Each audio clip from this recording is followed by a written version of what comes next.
องสูตรยายตุ๊กตาพร้อมขายแล้วจ้าหอมๆค่ะมาแซ่บนัวกันได้นะคะที่ไก่ยกโคกค่ะน้องเนี่ยจะปานมะนาวอะไร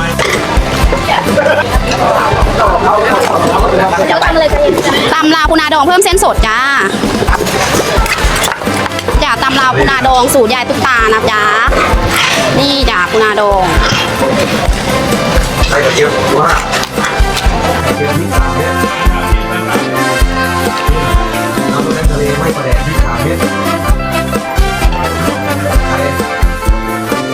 ไม่ปลาพริก3 เม็ดปูนาด้วยจานนึงมีเส้นสดเข้าไปจานนึง